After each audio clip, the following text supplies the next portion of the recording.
Donc bonjour, je suis Marie Boivant, maîtresse de conférences en arts plastiques à l'université Rennes 2. Ma présentation s'intitule Activation versus destruction sur quelques protocoles parus dans des publications d'artistes. Alors, pour commencer, je vais lire un petit extrait de cet ouvrage Si par une nuit d'hiver, un voyageur d'Italo Calvino, qui m'intéresse parce qu'il y fait le récit d'une expérience du quotidien, d'un geste banal, ou en tout cas qu'il l'était à ce moment-là, qu'il est peut-être moins aujourd'hui, qui consiste à découronner un livre non coupé ou rogné, c'est-à-dire un livre dont il faut séparer les feuilles pour les lire. Donc je lis un petit extrait qui débute le chapitre 3. Les plaisirs du coupe-papier sont des plaisirs tactiles, acoustiques, visuels et plus encore mentaux. Pour avancer dans la lecture, il faut d'abord un geste qui attente à la solidité matérielle du livre pour donner accès à sa substance incorporelle. Pénétrant entre les pages en dessous, la lame remonte vivement, ouvre une fente verticale par une succession régulière de secousses qui attaquent une à une les fibres et les fauchent, avec un crépitement amical et gai. La pliure horizontale oppose une résistance plus grande. Le son, là, est celui d'une déchirure étouffée avec des notes plus sourdes. Calvino décrit très bien le plaisir qui peut être associé à un geste d'ordinaire interdit ou subversif qui, dans d'autres contextes, peut aussi avoir une haute portée symbolique. Plaisir de ce geste qui consiste à attenter à la solidité du livre. Pour une fois, dans ce cas très particulier, le geste est autorisé et même nécessaire, c'est la condition sine qua non pour accéder au contenu. Mais cette permission n'en enlève pas moins le plaisir qui peut être celui de la destruction ou de la dégradation. Il s'agit, comme le dit Calvino, d'attaquer, de faucher, de s'opposer à une résistance. Même s'il est autorisé, le lecteur a sans doute conscience, au moment où il le commet, que le geste a quelque chose d'irréversible. On ne peut pas retourner en arrière, on ne peut pas défaire ce qui a été fait, ou à l'inverse, refaire ce qui a été défait. Beaucoup d'artistes, dans les instructions qu'ils choisissent de diffuser sous forme imprimée, script, partition ou simple mode d'emploi ou consigne, et notamment dans les éditions dites d'artistes, je pense aux livres, aux tracts, aux revues, invitent à une action qui a pour conséquence une destruction ou une altération d'un objet. J'aimerais donc dans cette présentation me concentrer sur un cas particulier, celui où l'imprimé qui délivre l'instruction ou impulse l'action est précisément l'objet sur lequel il s'agit d'intervenir. En d'autres termes, ces cas où l'édition est à la fois le support de l'incitation et sa condition matérielle de réalisation. L'action est à faire avec ou sur l'imprimé qui devient alors interface ou catalyseur. La présentation des quelques cas depuis les années 60, donc en me focalisant plus particulièrement sur ces énoncés qui ont pour conséquence l'altération, la transformation ou la destruction du support sur lequel est indiquée la chose à faire, me permettra d'en repérer certains enjeux. Certains artistes ont pris acte de ce principe qui consiste à s'attaquer au livre ou à l'édition pour y avoir accès, en s'intéressant à l'opération et à ses effets. C'est le cas par exemple de Julien Blaine, qui propose dans le numéro 3 de la revue Approche, qui paraît en 1968, ce qu'il appelle une méthode, sans que soit finalement précisé ce qu'elle vise à obtenir ou à accomplir. L'artiste ne recourt pas pour cette méthode, placée au début de l'opuscule, au mode suggestif ou prescriptif, mais à celui de l'interdiction, en l'occurrence, l'interdiction de ne pas faire. Il est formellement interdit d'aller voir ce qui se passe de l'autre côté de la page avant d'avoir effectué les opérations indiquées, soit découper suivant le pointillé. Le découpage laisse apparaître un simple jeu formel qui renvoie à chaque fois, donc à 3 reprises, la même action. Suivre la flèche découverte, orientée vers la zone qu'il s'agit de découper de nouveau. L'artiste nous propose-t-il une méthode pour tourner les pages du livre, ou est-ce une méthode pour réaliser une poésie visuelle ? Elle aboutit en tout cas à la recommandation suivante. Il est formellement recommandé d'aller voir ce qui se passe de l'autre côté de la page, cette fois associé à, on ne dit pas très bien, mais à un ne pas découper, un peu ambivalent, puisqu'une forme similaire aux précédentes semble nous y inviter. Cette interdiction est d'ailleurs contredite par une mention en spirale, en écriture manuscrite, comme rajoutée après coup, qui indique « À partir de cette page, liberté est donnée de continuer le jeu au fil des pages ». La série apparaît in fine donc comme un jeu qui est aussi une sorte de rituel d'initiation, la démonstration en acte d'une autre possibilité d'accès à la substance du livre, qui n'est, pour Blaine et pour la poésie qu'il défend, jamais totalement incorporelle. L'invitation à altérer le livre en tant qu'objet n'en est pas moins symbolique. Découper le livre est une façon de permettre à la poésie de s'échapper de ses limites matérielles, une sortie hors du livre, et ainsi de s'attaquer à des formes traditionnelles d'édition jugées inadaptées à ces nouvelles poésies. Dans le même temps, elle démontre la manière dont fond et forme peuvent dialoguer. L'implication du lecteur, devenu complice de cette libération, est quant à elle on ne peut plus réelle, littérale, matérielle, puisqu'elle laisse, lorsqu'elle est réalisée, une trace tangible et définitive sur le support, d'autant plus si l'on choisit de suivre la dernière préconisation, qui entraîne donc qui impacte aussi l'ensemble de la publication et les autres contributions. Comme dans beaucoup de partitions des années 60, l'instruction agit comme une impulsion, vise une émancipation du lecteur, invité à une autre lecture, une autre traversée de l'ouvrage. Mais donc, l'action n'est pas sans conséquence. L'invitation à intervenir directement sur le support n'a pas seulement, chez les artistes, pour l'objet l'accès au contenu de l'ouvrage. Dans nombre de cas, l'altération ou la destruction apparaissent comme le moyen d'accéder non pas à un contenu, mais à une expérience. Calvino met bien en évidence dans son récit la dimension multisensorielle de son expérience, et en particulier sonore. Il parle de crépitement, de sons étouffés avec des notes sourdes. Les artistes attachés à Fluxus ont beaucoup exploré, notamment dans leurs concerts, ces gestes qui consistent à produire des sons ou de la musique par la destruction. Et ils ont mis en évidence les effets libérateurs par rapport à un certain nombre de conventions de telles actions. Si les instruments ont souvent fait les frais de ces expériences, les artistes les ont aussi menés avec nombre d'objets étrangers au monde de la musique, notamment le papier, qui a inspiré beaucoup d'artistes du groupe. Ben Vautier en fait partie. Il a placé dans ses publications de nombreuses partitions qui ne sont pas réalisées par un interprète en public, mais semblent s'adresser au lecteur lui-même dans le cadre privé qui accueille sa lecture. Dans plusieurs versions de son édition Tout, en voici une, il présente sa composition musicale pour une page en 4 mouvements, qui date de 1965. Donc, les 4 mouvements sont les suivants. Mouvement 1, posez votre oreille contre et froissez. Mouvement 2, regardez. Mouvement 3, déchirez. Mouvement 4, plantez un clou. Le fait que l'instruction soit reportée directement sur l'objet à manipuler n'en permet qu'une seule activation, ou du moins laisse courir le risque, si l'action est suivie jusqu'au bout, qu'il n'y en ait plus d'autre possible. La destruction comme activité poétique ou musicale apparaît particulièrement en accord avec la posture iconoclaste de Fluxus et son projet de repenser les frontières de l'art. Alors, un autre exemple plus récent peut être convoqué, c'est cette intervention que Christian Marclay fait dans le cadre d'une invitation à Museum in Progress, et pour laquelle il a publié à 2 reprises et à 2 jours d'intervalle en avril 1996, donc une partition qui est proche de la composition de Ben, dans le quotidien autrichien Der Standard. La composition se présente, alors elle se trouve, je ne sais pas si vous la repérez, en gras ici.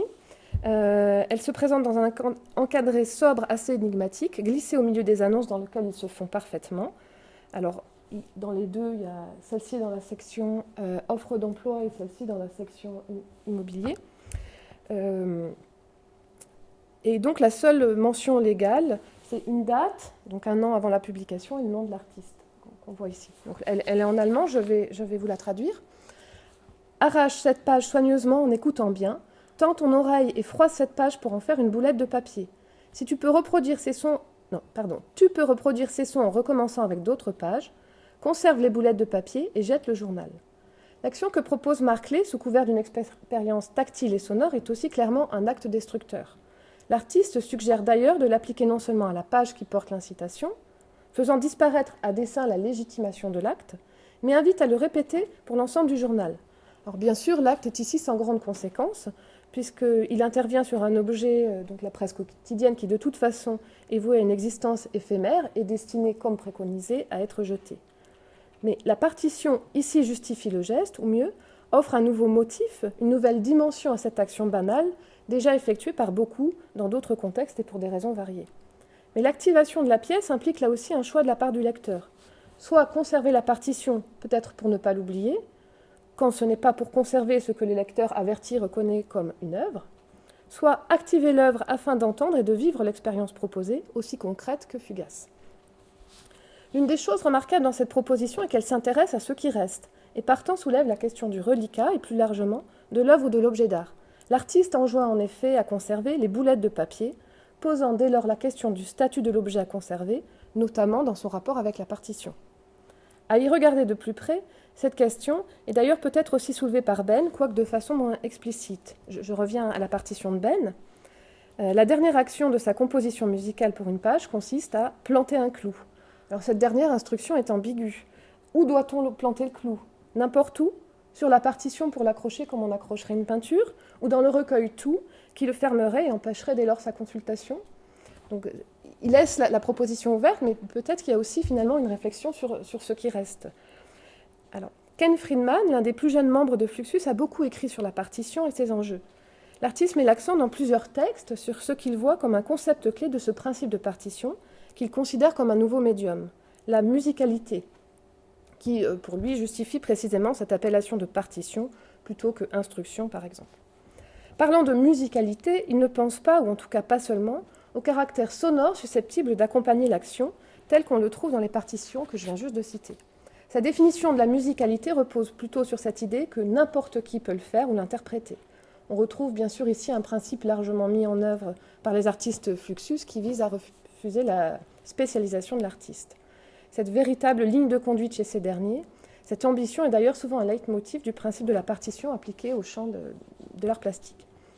Pour Friedman, l'œuvre existe dès lors sous quatre formes qu'il décrit notamment dans son texte « Working from Score », qui est un texte qu'il a publié en 1990. Donc, les quatre formes sont les suivantes, comme une idée, comme une partition, comme une mise en œuvre. Alors, il utilise le terme de process en anglais, mais il explique bien que c'est dans le sens d'interprétation live ou enregistrée, ou comme un objet. Pour lui, je le cite, l'interprétation figée dans un objet est l'interprétation choisie par l'artiste. Mais il insiste sur le fait que s'il apparaît bien comme l'une des matérialisations de l'œuvre, je le cite encore, l'objet met dans l'ombre la myriade de possibilités rejetées et suggère une aura de permanence qui occulte le procédé de sa propre conception. Donc, en nous invitant à conserver les boulettes de papier, qui est précisément la forme que l'on donne au papier destiné à être jeté, Marclay invite à réfléchir au statut de cet objet, quatrième point chez Friedman, qui se voit attribuer une aura de permanence. Peut-être peut-on voir dans cette proposition un clin d'œil au concept de l'œuvre do it yourself, et notamment aux artistes qui proposent de déléguer au spectateur la réalisation d'un objet.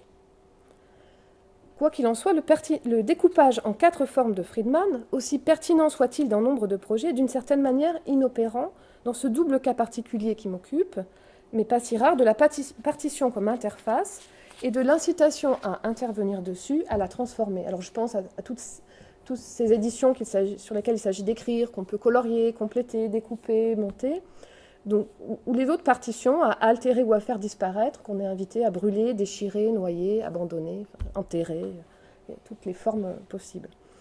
De telles propositions rendent en effet caduques en les brouillant les quatre catégories distinguées par Friedman. La partition est aussi l'objet, d'ailleurs l'idée prend corps dans la mise en forme de la partition et il n'est pas certain qu'elle lui préexiste, en tout cas pas totalement, et l'objet est aussi la mise en œuvre.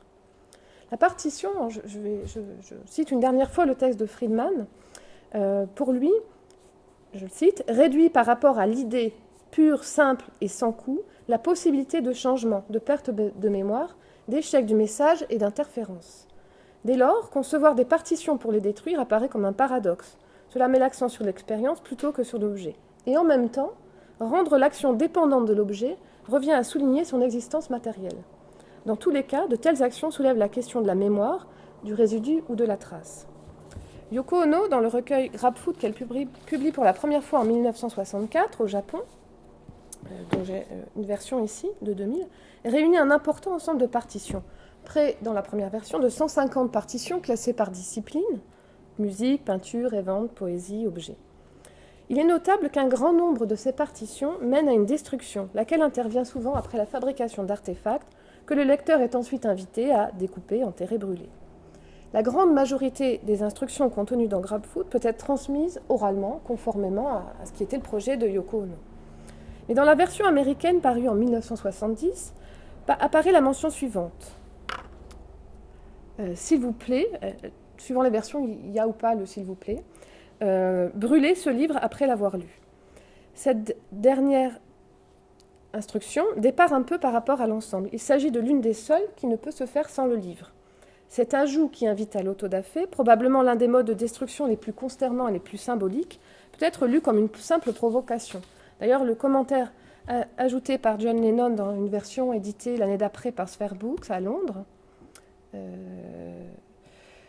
qu'on voit ici, c'est le meilleur livre que j'ai jamais brûlé, apparaît vraiment comme une référence humoristique aux arguments de vente souvent placés en quatrième de couverture des livres pour pousser à l'achat.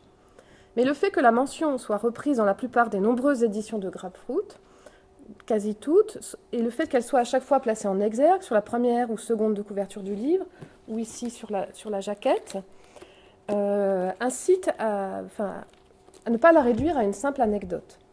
Sans doute peut-on y voir cette idée chère à Masuna selon laquelle on peut se passer des artistes. Brûler le livre reviendrait à inciter les lecteurs à prolonger la liste. Yoko Ono elle-même développe cette idée par rapport à ses instructions tableau dans une lettre qu'elle adresse à Ivan Karp en 1965, où elle affirme que tout peut être instructionnalisé. Je la cite. Donc c'est par rapport au cas spécifique des tableaux, mais je pense qu'on peut élargir cette pensée. J'espère que les gens reprendront bientôt cette idée de la peinture et produiront de nombreuses autres instructions. Bientôt, on pourra se passer des artistes, puisque les gens se mettront à rédiger leurs propres instructions. Fin de citation. Brûler, faire disparaître définitivement l'objet, peut apparaître alors comme une forme de libération, comme le rituel symbolique d'une émancipation de la parole de l'artiste, qui permet de continuer soi-même l'exploration des possibles. Mais cette nouvelle consigne amène aussi à poser la question de la persistance de la mémoire, hypothèse qui fait peut-être écho aux préoccupations du roman dystopique de Ray Bradbury, Fahrenheit 451, publié une décennie plus tôt. C'est aussi une manière de laisser vivre les idées, d'observer comment les choses sont susceptibles d'évoluer.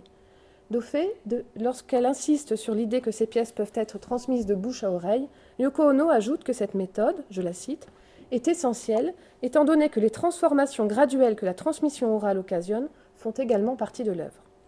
La remarque que l'artiste fait dans un texte qu'elle écrit en 1966, suite à une sensation d'incompréhension de sa démarche après avoir fait une présentation à l'université de Wesleyan, donc le texte s'intitule « Aux gens de Wesleyan », et est souvent reproduit dans Grapefruit, confirme également cette piste, je la cite. « Je pense qu'il est possible de voir une chaise comme elle est.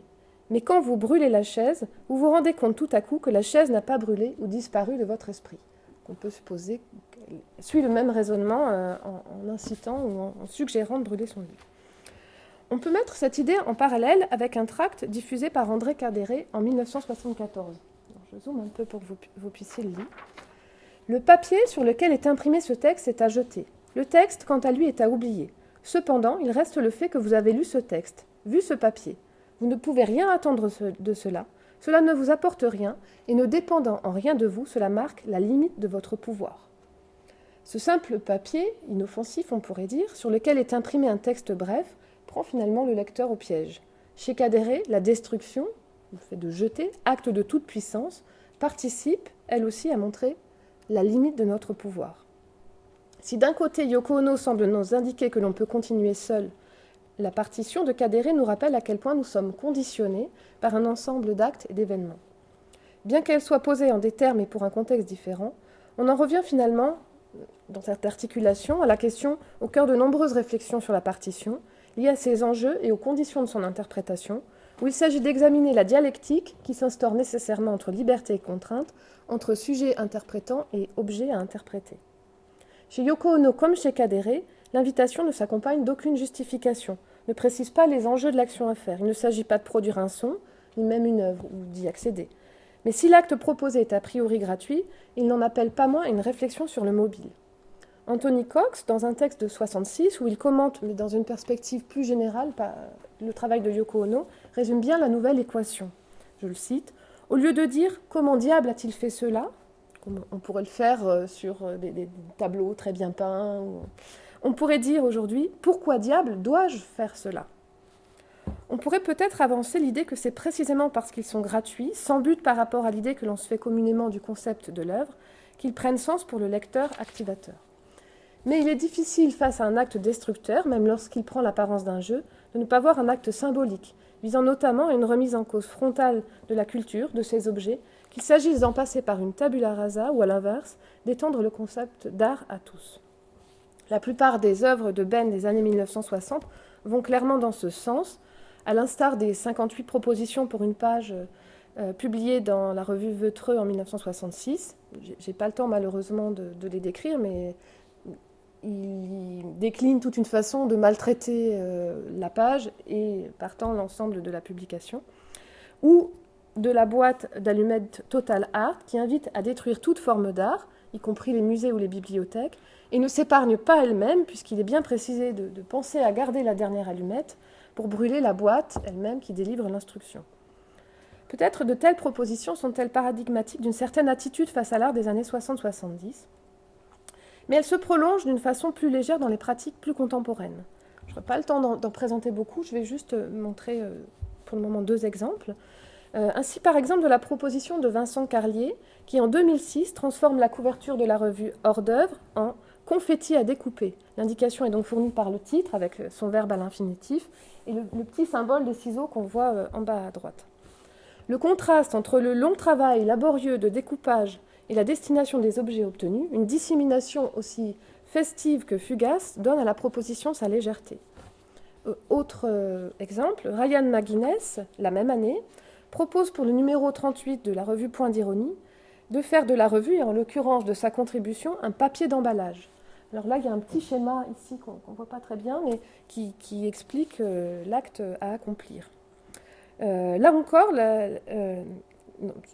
dans ces 2 pièces, les artistes acceptent que le projet artistique soit détourné pour un autre usage, proposant comme par anticipation de ce qui pourrait advenir de leur publication, une sorte de ready-made réciproque.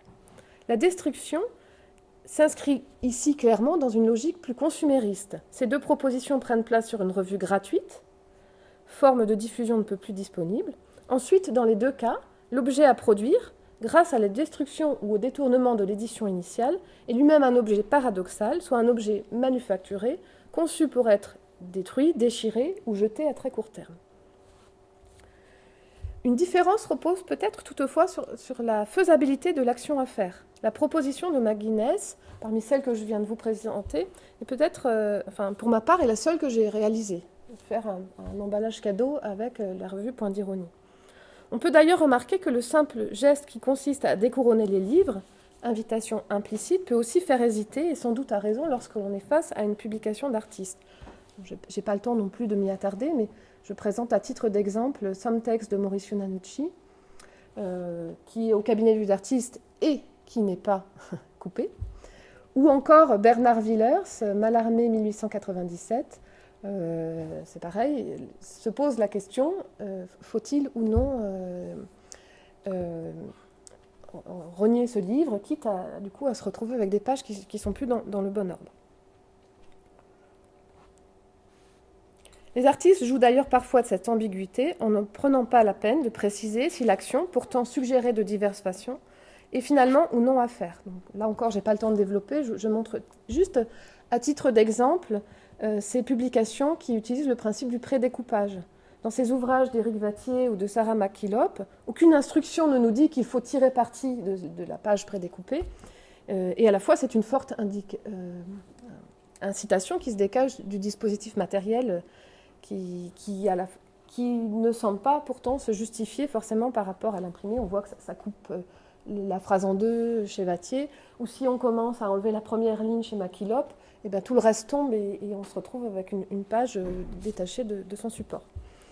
On l'a déjà évoqué, mais il faut peut-être insister davantage sur la particularité de ces partitions ou instructions qui en appellent à une intervention directe sur le support. Quelle que soit la nature de l'intervention, du simple pliage ou coloriage à la destruction totale, elle place le lecteur face à un dilemme. D'un côté, celle d'agir sur l'œuvre, au prix de perdre la forme initiale et selon les cas la disponibilité de l'édition en question et la possibilité de le faire à nouveau. De l'autre, celui de conserver la proposition intacte, telle que l'a conçue l'artiste, et au risque de passer à côté de l'expérience qui pourtant participe de l'œuvre. Parfois, ce dilemme se résout dans le fait qu'on n'est pas propriétaire de l'édition et qu'on ne va pas pouvoir découper ce qui se trouve dans une bibliothèque ou un fonds d'archives. Alors bien sûr, il y a souvent la possibilité de reproduire ou de photocopier l'imprimé, mais beaucoup d'éditions sont bel et bien pensées pour une intervention directe. Les paramètres matériels, la mise en page sont déterminés, prévus pour cette participation et donnent forme à la pièce finale. C'est ce qui peut aboutir au résultat singulier, mais pas si rare, qui consiste à publier un livre vierge ou presque vierge, qui est à compléter ou à faire. Je ne développe pas là non plus, juste pour exemple, le poème collectif publié par Filiou dans la collection des Pockets volantes en 1979. Les artistes ont d'ailleurs bien conscience de la position ambiguë dans laquelle ils placent le lecteur active-acteur et explorent ce paradigme, notamment quand leur partition ou instruction implique un investissement qui peut paraître démesuré, à l'instar du découpage des confettis de Vincent Carlier, où finalement l'endurance, voire l'ennui, sont partie prenante de l'expérience et peut-être finalement l'un des enjeux de la pièce. Il est également parfois tout simplement impossible de les réaliser, la boîte d'allumettes de Ben étant ceci un bon exemple, en tout cas pour ce qui est de la première partie du programme. L'activation s'offre alors comme une possibilité qui reste ouverte et l'expérience à laquelle elle est susceptible de mener peut prendre plusieurs formes et demande parfois, de la part du lecteur, activateur, quelques adaptations. Alors, un dernier exemple, un livre publié par A.R. Penck en 1976 pour la première édition, en 81 pour l'édition française, est symptomatique de ces éditions qui jouent avec le lecteur et interrogent ce qu'il est prêt à faire pour vivre l'expérience. Cet épais volume de plus de 420 pages réunit un ensemble d'assertions et d'injonctions adressées au lecteur, à l'impératif, par le livre lui-même. Celle-ci débute dès la première de couverture par une injonction qui donne son titre au livre, sommant le lecteur de se le procurer. Une grande sobriété caractérise ensuite la mise en page du livre. Sur chaque page, une phrase ou deux, injonction, apostrophe, parfois injurieuse envers le lecteur, ou affirmations, souvent contradictoires les unes par rapport aux autres, mettent en exergue la progression du lecteur dans le livre, le rythme qui consiste à tourner les pages, à le découvrir, à le lire, tout en interrogeant ce qui le fait être livre parmi les livres. Alors, lis, ne lis pas, continue à lire. Voilà, c'est le type de phrase qu'on peut trouver. La question de la mémoire est ici également mise en avant à plusieurs reprises. Je suis un livre même si tu m'oublies. Ne m'oublie pas, sur la page suivante. Ou encore, te rappelles-tu ce qui a été écrit au début? Te rappelles-tu ce qui a été écrit à la page 15? Et là, reviens à la page 15 et regarde si la réponse est juste. Le livre demande parfois au lecteur des choses impossibles, puis s'insurge. Pourquoi tu ne t'es pas tenu à notre accord? Page 264, se comparant aux autres livres, le livre supplie cette fois le lecteur. Je t'en prie, chiffonne-moi, jouant avec la polysémie du verbe chiffonner. Puis il ordonne à la page suivante, maintenant reporte l'acte sur le tout, totalement. Dans la page suivante encore, l'impératif bascule vers l'infinitif, chiffonner totalement. On pourrait imaginer que le livre s'arrête là, en tout cas dans l'hypothèse qu'il pourrait faire, le livre, puisque c'est lui qui parle, que le lecteur respecte ses prescriptions. Mais il poursuit, et finalement ce qui ressemblait à une sommation de destruction s'ouvre à d'autres sens, toujours à l'infinitif, chiffonner totalement le totalitaire. Le livre nous avait d'ailleurs prévenu, page 52, en affirmant « Je suis un dilemme ». Une question sous-jacente depuis le début est finalement formulée, page 300. Alors là, oui, vous ne pouvez pas lire, de toute façon.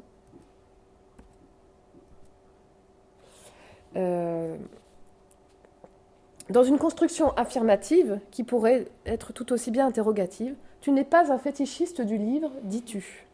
La remarque pointe peut-être le cœur du problème, en tout cas, la question a le mérite d'être posée. De nombreuses raisons conduisent des artistes à concevoir des protocoles ou des consignes renvoyant directement à l'objet qu'ils tiennent dans les mains. Mais on peut sans doute repérer une constante. Elle interroge presque toujours l'acte même de la lecture. La relation au lecteur est dans le même temps celle de l'objet, de l'imprimé et de son existence matérielle. En outre, il s'agit la plupart du temps d'un acte individuel.